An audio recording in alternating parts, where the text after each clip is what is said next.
Happy Saturday, Team Brandy. Thank you so much for being here to celebrate my 100 days. I'm so excited for this event and to have achieved this milestone. Also, equally excited and grateful to have the 12th Suffolk's very own Danny Rivera Jr., who will be a part of this conversation and moderating. So, Danny, thank you so much for having me. Love seeing you in leadership and all the things you do for our community. And I appreciate you so much for taking time out of your busy day to be here. No, absolutely. My day could never be busy enough to hang out with the coolest representative in the district, in all of the districts. I'm biased, but I'm so honored to be here and grateful for your leadership and advocacy, and just your passion to shift systems. Um, it speaks to the times that we live in and the urgency that there is for that.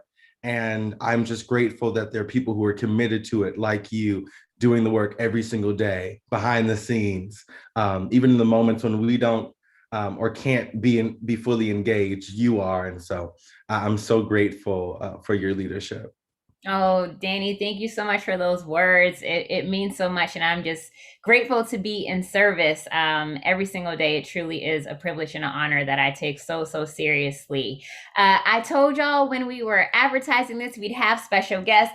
Danny is certainly one of those special guests, but because we're still in the pandemic and the health crisis, couldn't do something in person. So we have some video montages. In full disclosure, I have not seen these videos yet. So y'all will see my real lifetime reaction. And so grateful for one of my interns out of Syracuse University, Massachusetts native, has an aunt who lives in the district who has been helping me with this. So with that, Neve, if you want to go ahead and show the first video.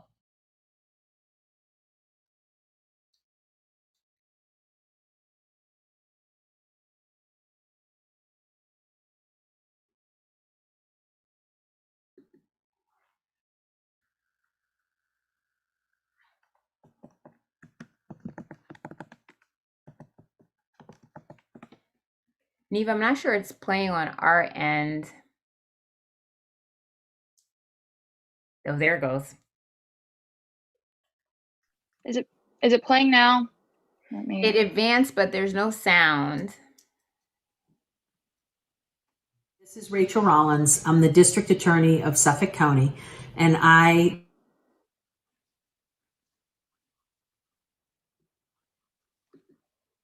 representative. I had the pleasure, or have the pleasure, of working with Brandy often on really important issues that impact the people of Suffolk County. She is an incredibly strong advocate. She has already, in her first 100 days, introduced really important legislation with respect to innocence and clearing people's records. Can you hear it now? We could hear it, but we can't see her. What the heck? Let me stop sharing. Sorry, y'all, for the tech. You know, it happens sometimes, so appreciate y'all's patience there.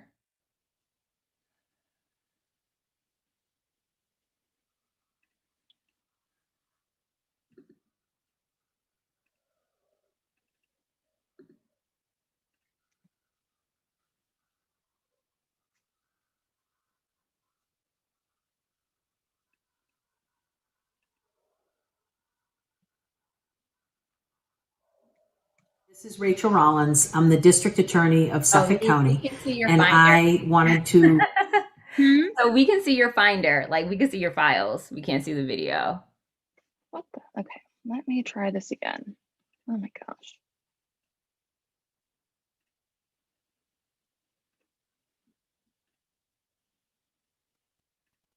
Okay, there we go. I think, yep, I think there we go. We'll be good.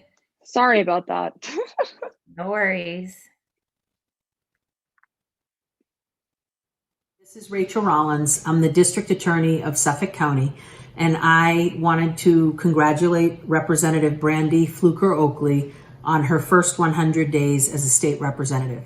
I had the pleasure, or have the pleasure, of working with Brandy often on really important issues that impact the people of Suffolk County. She is an incredibly strong advocate. She has already, in her first 100 days, introduced really important legislation with respect to innocence and clearing people's records when they are found not guilty or anything below a guilty verdict, as well as not requiring them to have to actually file to seal their records on their own.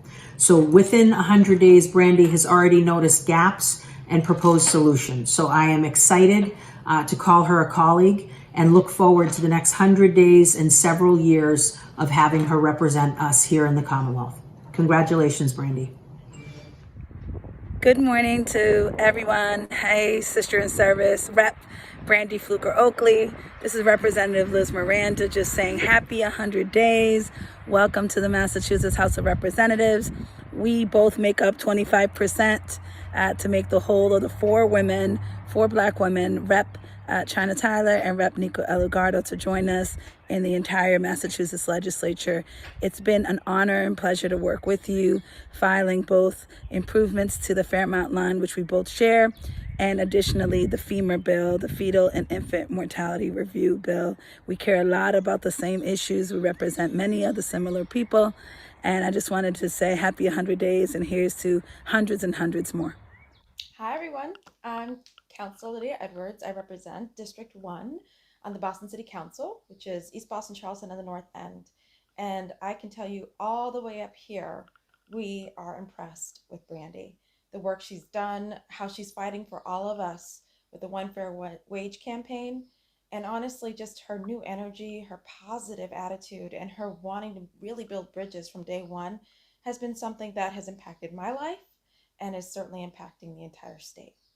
I just want to say congratulations 100% on your first 100 days, honestly, it is a feat, and I know that you have had to hit the ground running, and you've had to do it under the most insane circumstances, a pandemic.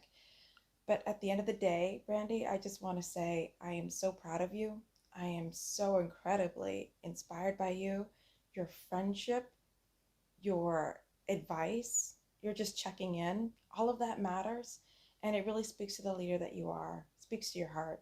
So thank you so much for running. Thank you so much for winning. Thank you so much for continuing to fight for all of us. Take care. Bye.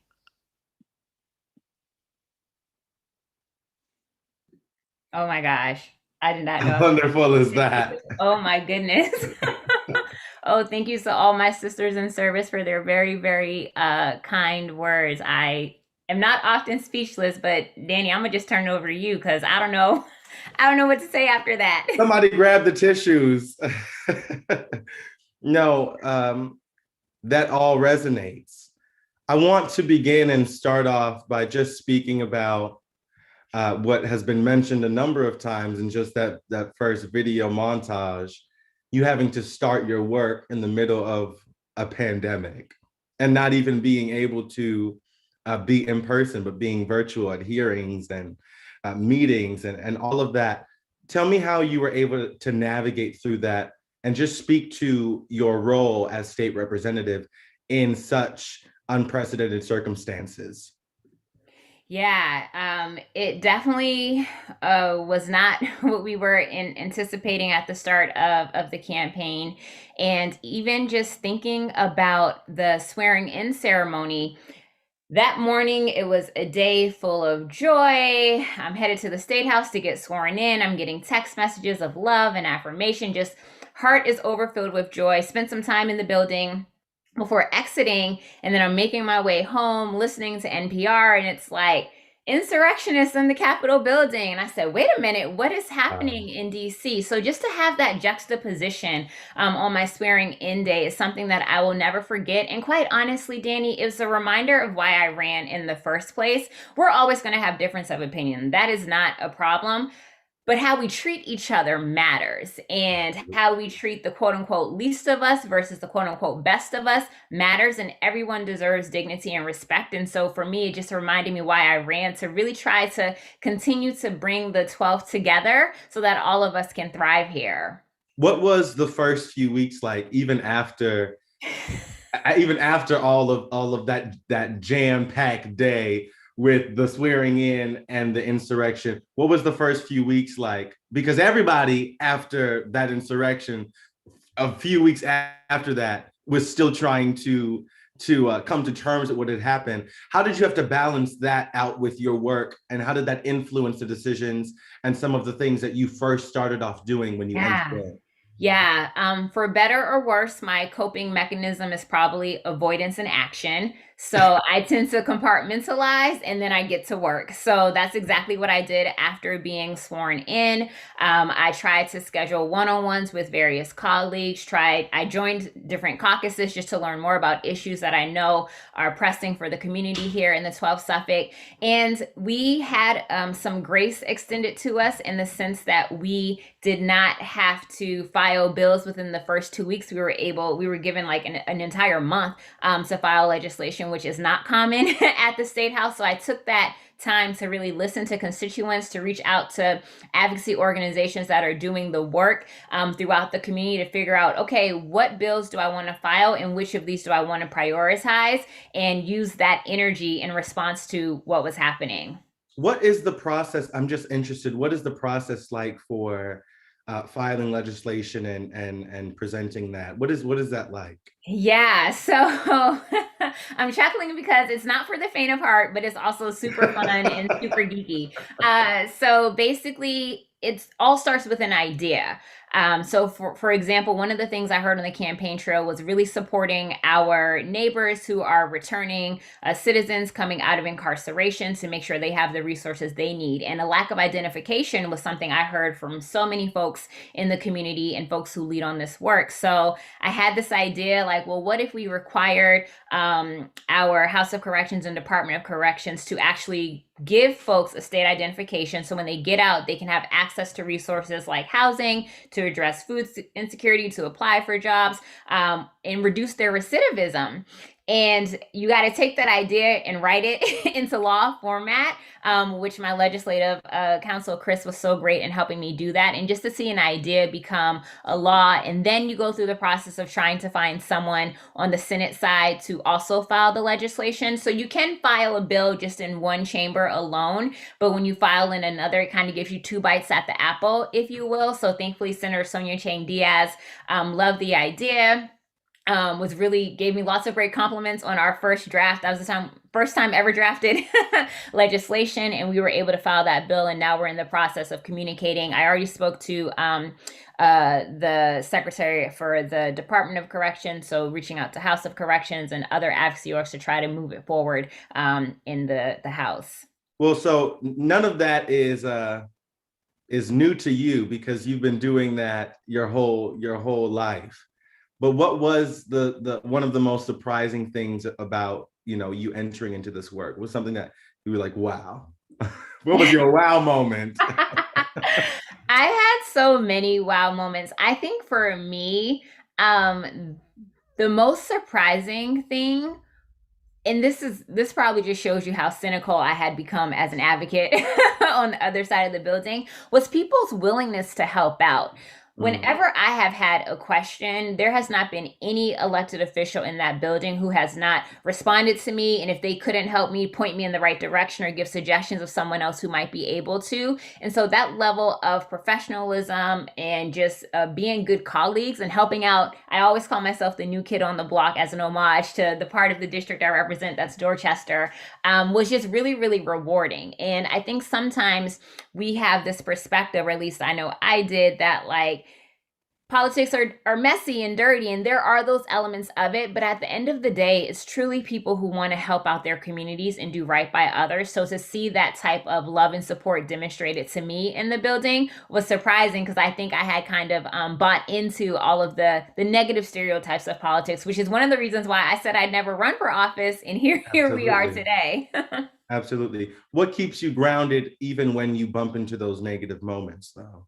Yeah, my faith, this is no surprise to anyone who's been following me, definitely keeps me grounded and helps me to really focus on what's most important, because I think it's very easy to let ego and self drives the work, and that's not what it's about for me. It's truly about serving the community, and in order to do that, I have to know what the needs of the community are. I have to be in fellowship with the community. And I think for me, having a strong prayer life, moment of reflection, really just trying to ground my day helps me to focus. And I've picked back up running as well to help burn off the stress and the calories and the weight that this job can give as well.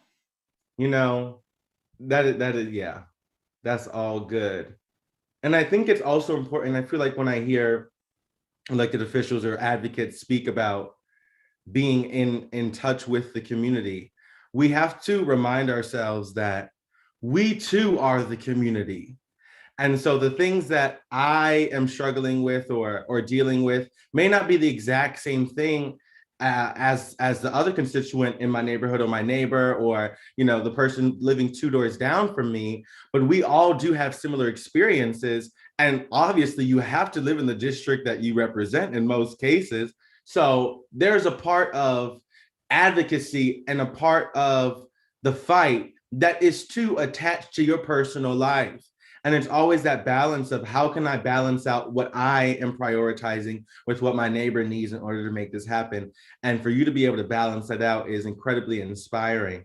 I want to shift gears and just speak about, just you personally in your journey as a leader, and the growth and the hardships and the success and the good moments and the bad moments. I want to hear all about all of that and how you've been able to grow and develop yourself as a stronger leader throughout this work.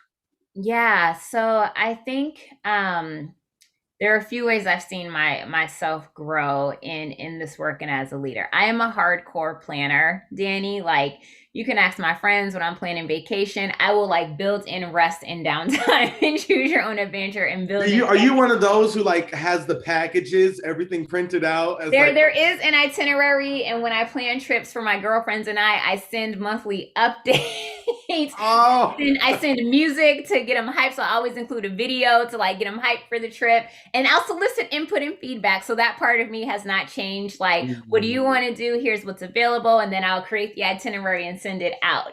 And the thing about this world is that, particularly the game of politics and showing up for your constituents and doing good work, it is not predictable, because things happen in people's lives in an instant at a drop of a dime. So really leaning into flexibility and recognizing, yes, you can have a plan, but no, don't hold so tightly to your plan. It's not the 10 commandments. It's not written in stone.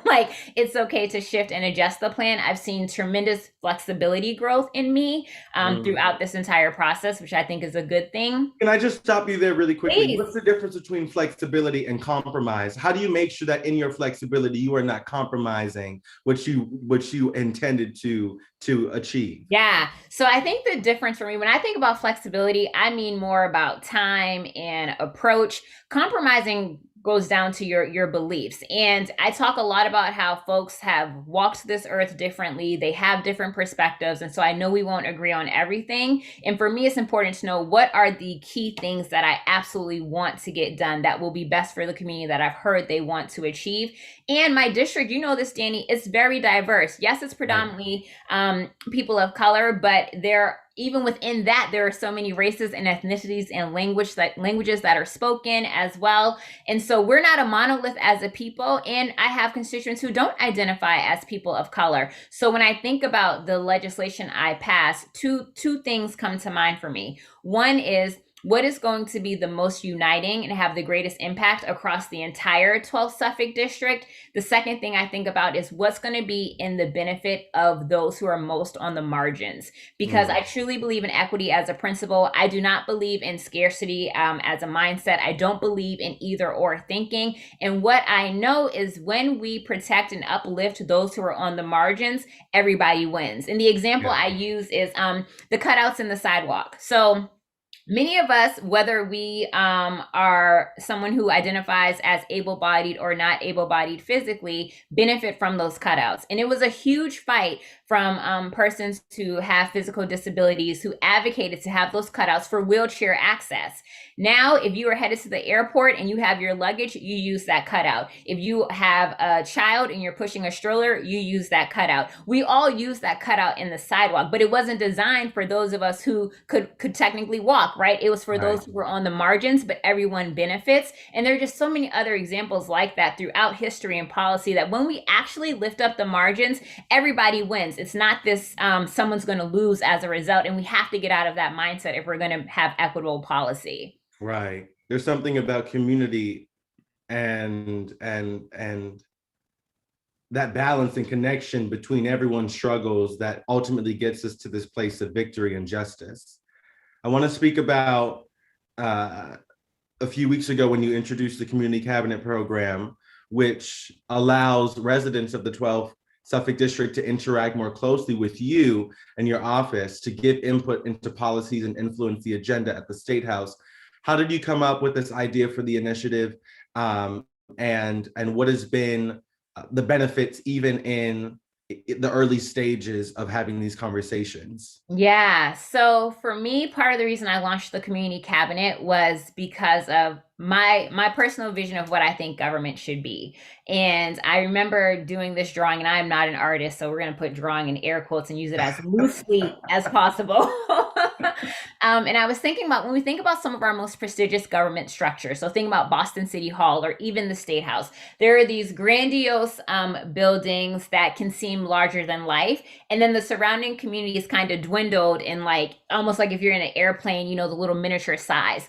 And I thought, what if the surrounding community was larger than the actual buildings that represent where policy happens and where power takes place? And that's kind of what the community cabinet does for me. It's like, yes, I'm at the State House, although technically I'm still in Mattapan because of COVID, so I'm not physically in the State House.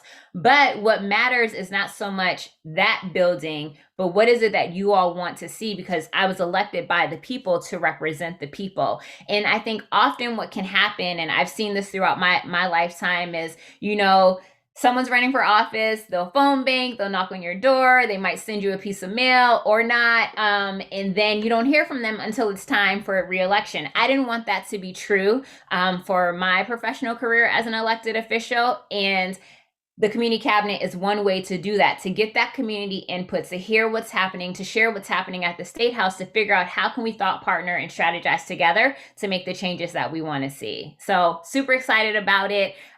Super grateful. I also had two interns who helped on that process, Catrice and Amy, who brought that idea to life. And we've gotten a lot of positive reception. The last time I checked, the application numbers were on Thursday, and we had 18 applications. So there's been a lot of great interest. And I really want it to be a chance for people who aren't as involved in politics, but really want to learn more and have an impact in their community to find a space to engage and to learn more. And youth are also encouraged to apply because I think youth voice is so important. So anyone who's a 12th Suffolk resident and will be 15 by July of this year is welcome to apply and really be my partner in this work to serve our community. That's so powerful that you are creating accessibility. It's not always about opportunities. There's opportunity for people to engage in conversation, but there's not always accessibility to those conversations. So I appreciate that. And yes, the application deadline has been extended. Is there a date? Yes, Monday, May 10th, 11:59 p.m. So you have 2 days to put in your application. It literally takes 5 to 7 minutes. It's on my website, www.electbrandy/community-cabinet. And I'm sure someone will drop it into the chat on both Facebook and YouTube, so folks have access to that. Let's do it. And I'm gonna apply.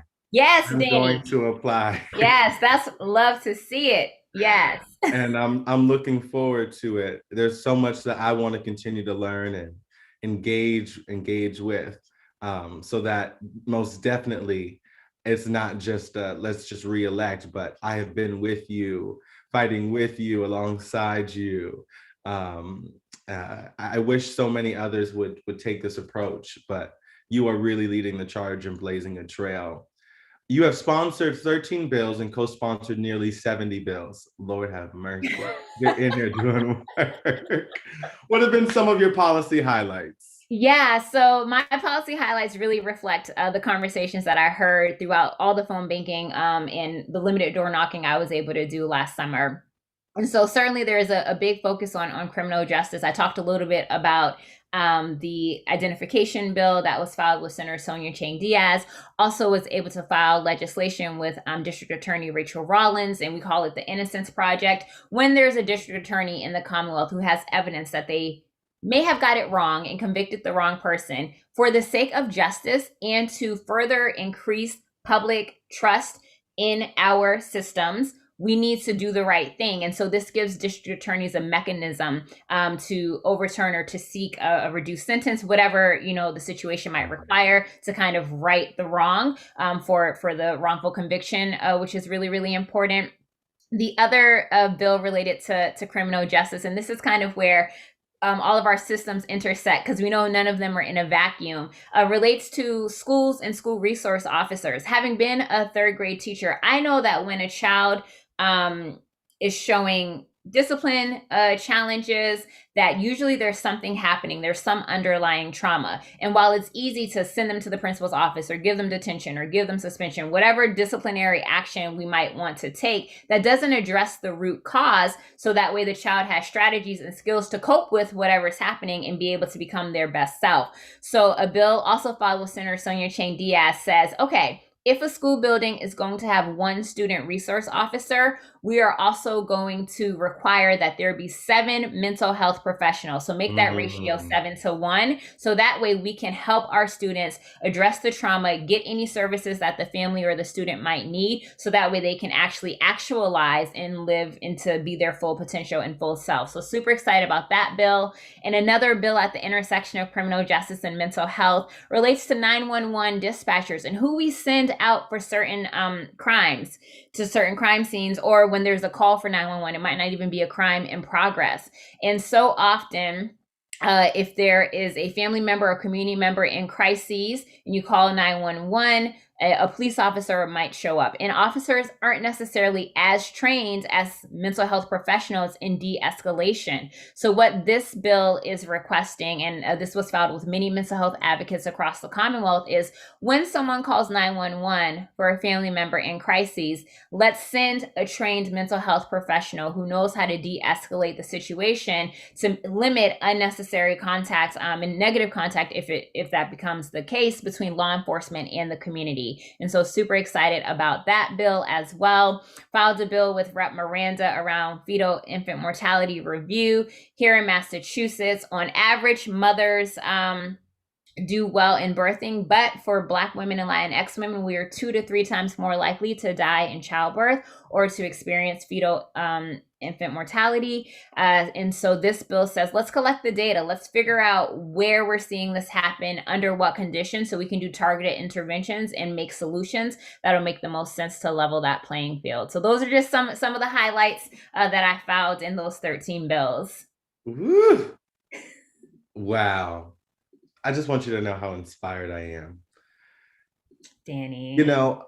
Oprah, I always reference Auntie Oprah, but I just picked up her book not too long ago called What Happened to You? And she speaks about how oftentimes people ask when there's a problem or some kind of conflict, what's wrong with you? And I feel like there is this lingering aura and kind of just positioning and mentality that when we even call law enforcement at times, because of the lack of trust, it comes from a space, the response comes from a space that doesn't allow for there to be an emotional connection. So it comes from this hierarchy which says, what's wrong with you? But if we shift that and ask what happened to you, then we create this opportunity for there to be some kind of mutual understanding. And that's when then we can have a further conversation of, are you okay? Yeah. Usually in those circumstances, it's not a matter of, are you okay? It's like, what's wrong with you?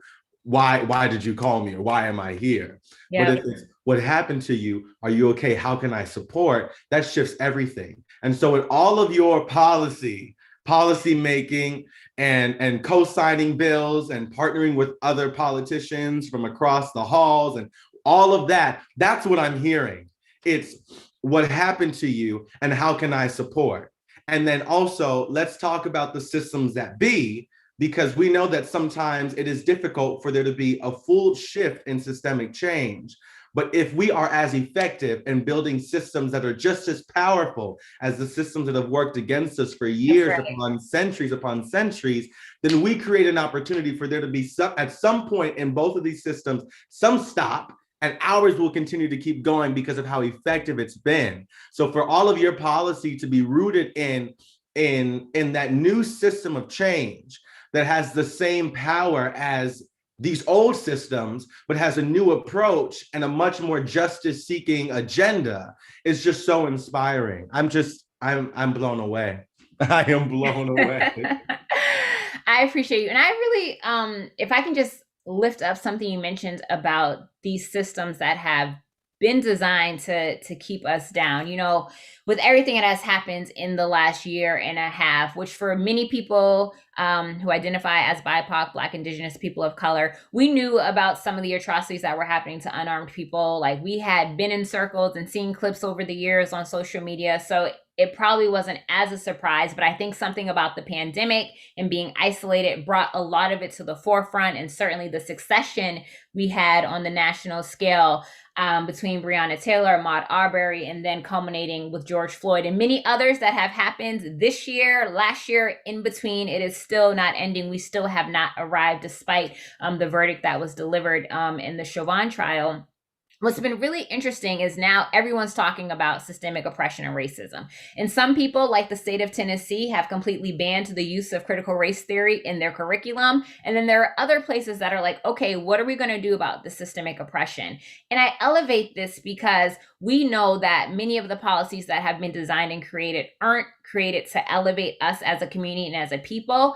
And juxtapose that to the fact that humans don't like to change, and so much of America's design is keep doing the same thing over and over again. Right. And so if we're really going to be serious about dismantling systemic oppression and racism, we have to break out of this notion of traditionalism that so many people hang their hat on. We have to recognize that, yes, we used to do it this way for a really long period of time. And I know for most of your professional experience, that's the way we used to do it.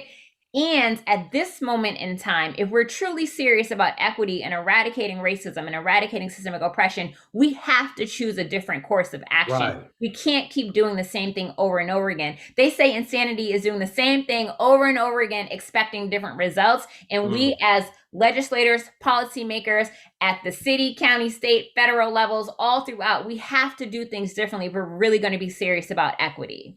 Yeah. Yeah, there has to be that shift in commitment. Sheesh. Sheesh. All right, I want to jump really quickly, and if it's all right with you, I'm going to ask you the question about what you're looking forward to for your next 100 days after. Just want to jump around. No worries. And... your show, Danny. Listen. All right. Cue the cameras. No, I'm so joking. But no, okay. It is Mother's Day weekend.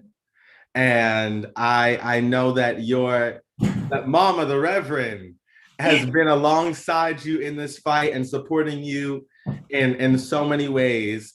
And I want to bring her on to just speak. Hey, Mother, how you doing? How are you? I'm doing well. How are you? Great. Good. All right, I want to ask a few questions and then, wow, just so much power. This is just, even this image is just like, wow. No, yeah. I want to ask you a few questions, Mother, and you can just, for people who may not know, why don't you just first start off by introducing yourself and just sharing a little bit about how proud you are of your daughter.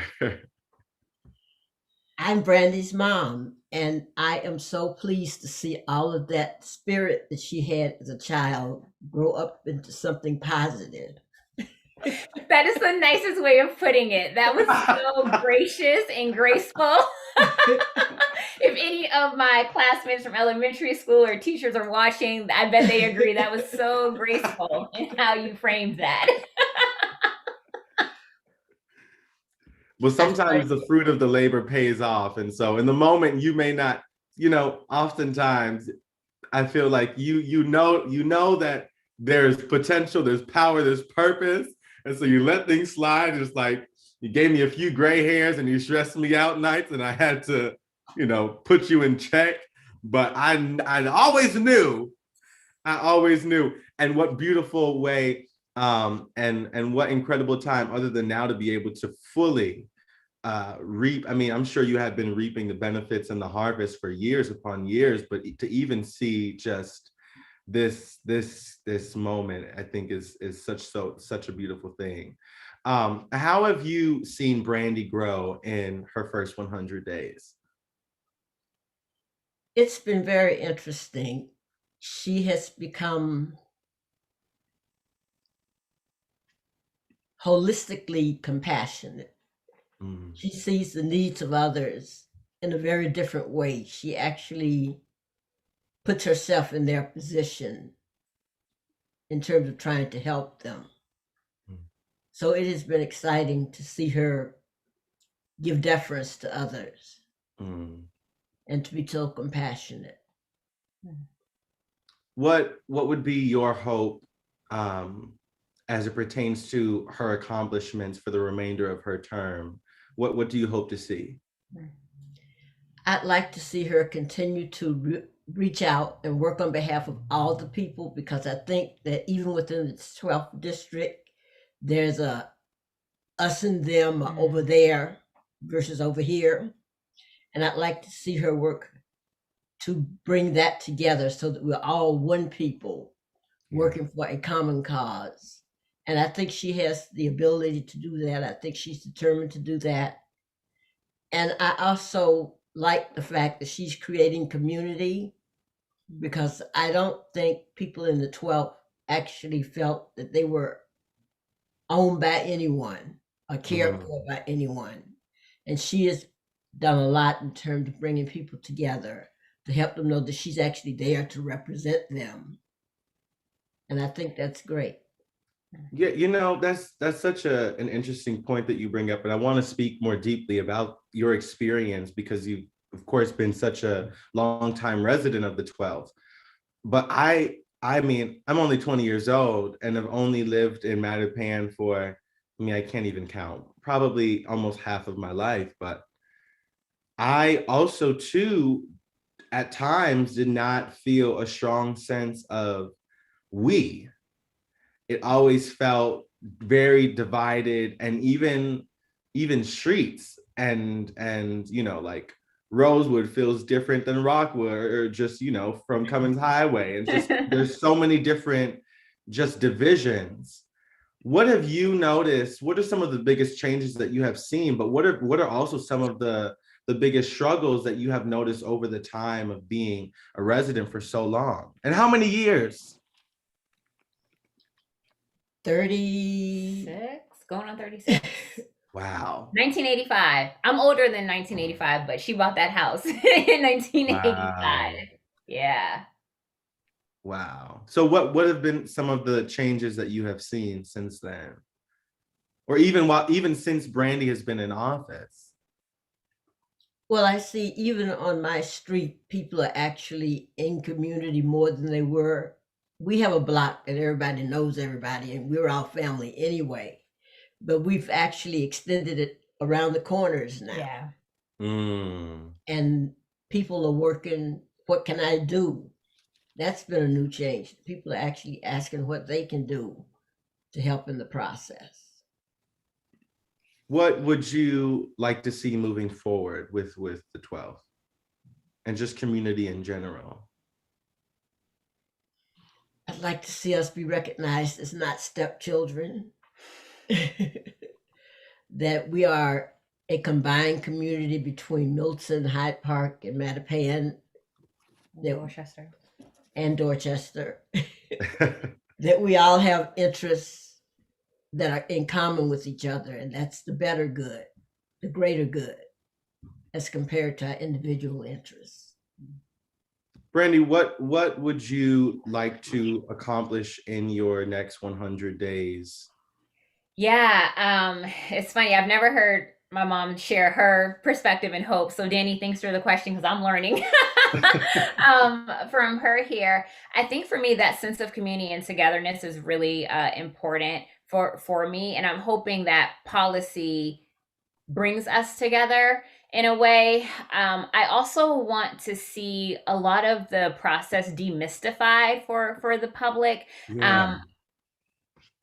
Because we just don't know, right, how a bill becomes a law or what happens in the building. And I do believe that it's the people's building, not my personal building for my like fiefdom to do what it is that I want to do. And I also think, and I think there must be a theme in the atmosphere when I was on Boston Praise Radio yesterday with Ron Bell, who is a constituent in Milton. He was sharing his desire to see particularly the bridge between Mattapan and Milton come together. So I've now heard it from two longtime residents in the 12 Suffolk, so certainly something that I'll be taking a look at for sure. And I just want people to also feel comfortable enough to share their concerns. I recognize my limitations. I'm not going to act like I'm superwoman and that every challenge and problem someone brings to me I can solve and fix, but I want people to know that I'm here to listen and will do what's in my power to do and will be transparent about what I can't do, and hopefully that folks appreciate that, knowing that I'm not going to be able to please everyone. That's not a realistic goal or expectation, but I want folks to feel heard and that someone listened to them and that I at least did what was in my power to do, and where necessary, change the system or advocated for another course so I could have more ways to solve and support them. Well, what separates you from others, and not that we need to put a lens of comparison, but truly what makes the difference is that because there is no room for ego, there is that transparency in knowing that, yes, we can have a conversation. Yes, I'm going to do everything in my power. No, I am not the superhero. I'm not your Shiro and may not be able to solve everything, but I'm here for whatever time I am here, committed to what you have, to your supplication, to what you have made known, and then from there we can build together. But if there's that ego, if there's that blockage, that it creates a shortage in transparency and openness. And so again, I just want to just affirm you and just congratulate you for your 100 days of being transparent and being open and being humble and leading from a space of humility, and even being open to not knowing everything, but always having passion and pursuit to learn more. And then in your learning, I always have to say that, and of course you know this because you are an educator, but the best teachers are learners. And so even in your learning, you are teaching. And I am learning. I want you to know that I am learning, and I know countless others are as well. So congratulations on 100 days. We have made progress and victory, and I'm going to pass it over to Neve because I know that there is another incredible video montage set up of others who are going to congratulate you on your 100 days and all the work that you have done. Again, nearly 13 bills that you have sponsored, and co-sponsoring nearly 70 bills in just 100 days. Talk about somebody who is in there to get the work done for the people. So congratulations again, Representative, and I'm so humbled and honored to be able to be in community and to know you, to call you a big sister. Oh my gosh, Danny, I'm honored to have you as a little brother. Y'all may not know, but I ran into Danny while canvassing, and he's like, I'm supporting you. And I was like, oh my gosh, nice to meet you. Love your energy. And then on election day, we were in line together at the polls. I think I was in line as he was exiting. So I'm just glad that our worlds have collided and that I've gotten to know you. And yes, you are definitely my little brother for life. Never forget that. And I can't wait to see what you're going to do. You are such an amazing, dynamic person in the 12th. We're in it together. We're in it together. There it is. There it is. Thank you.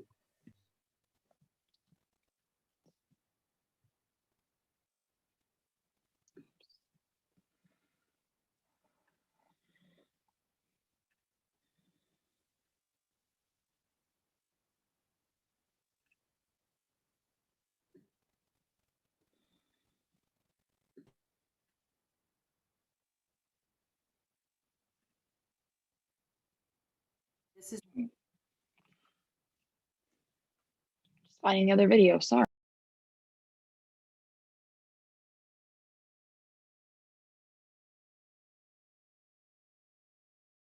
In the meantime, while we're figuring that out, what is on your playlist right now? What's the song that you've been jamming to lately?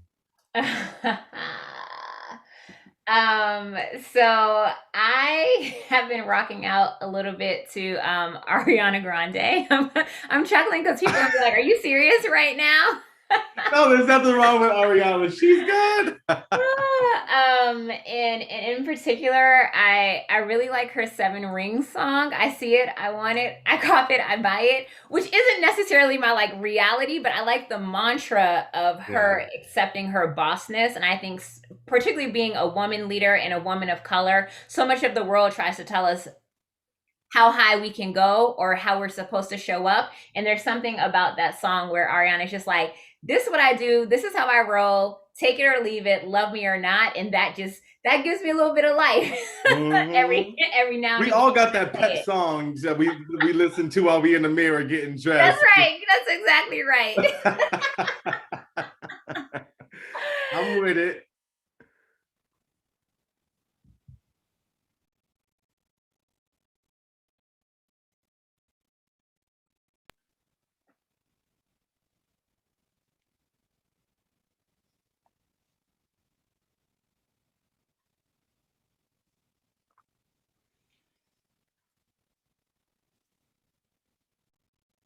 Sorry for the technical difficulties, y'all. But appreciate your patience. Danny, what's your rock out song right now? You caught me at the wrong time. Let me open my Spotify. You know what? There are seasons and moments when I'm like super into that and have my moments. And I feel like I do have a playlist of just like songs that when I need a pep in my step. But I have really been in the solemn state. I have been listening to a lot of Common lately. Okay. Yeah, to keep me grounded, and some Muddy Waters, some throwback blues. Nice. Yeah, it hasn't been super as energetic as it usually is, but that chillax vibe is what keeps me going. There is no judgment and nothing wrong with that. I told you I do a lot of avoidance, so the pep songs just help me do what I need to do to plow through. All right, looks like Here we go. ready here.